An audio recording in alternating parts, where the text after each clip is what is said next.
Visiting relatives in New Orleans. My dad worked with electricity just about all his life, starting with the Morehead Power Company, which, by the way, was only a sometimes proposition when it first started.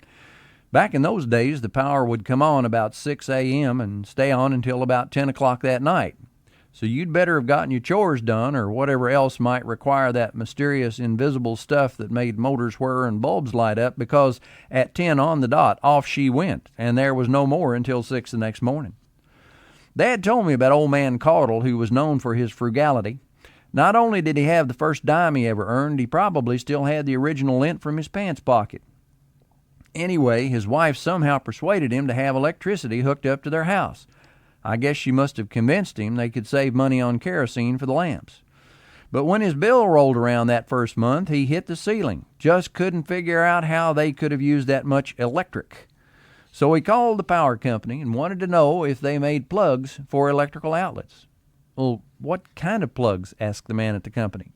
Why, he replied, something that'll plug up those outlets at night and keep all that electric from leaking out. Dad worked for a couple of power companies and later got into the two-way radio communications business. He also got interested in ham radio and was one of the early hams in eastern Kentucky.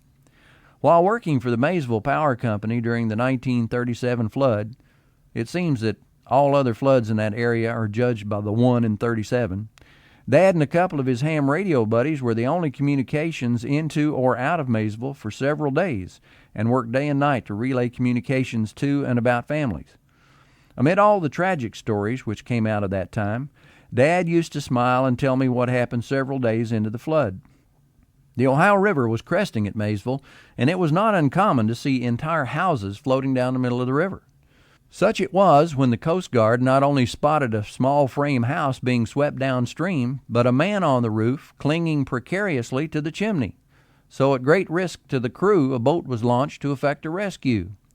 When they finally managed to match the speed and unexpected twists and turns of the impromptu ark as the current played havoc with its course, they were able to actually pull alongside.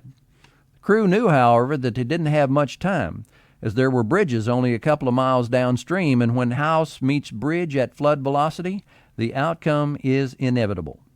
A volunteer scrambled onto the roof, only to discover the victim clinging to the chimney with one hand and a half pint of Kentucky's finest with the other, plastered out of his gourd, singing at the top of his voice and seemingly oblivious to the situation. When told that the Coast Guard was there to rescue him, he replied he didn't need to be rescued. He was on his way to New Orleans to visit his relatives. Said he couldn't afford the bus fare. Now, he finally had to be forcefully removed from the roof, all the while protesting that he was simply taking a little Sunday afternoon trip. Of course, it was a Tuesday. Sure enough, minutes later, the house was demolished when it struck a bridge piling. Now, Dad said he didn't know whether the fella ever got to New Orleans or not, but there was one thing of which he was sure. That was one lucky son of a gun.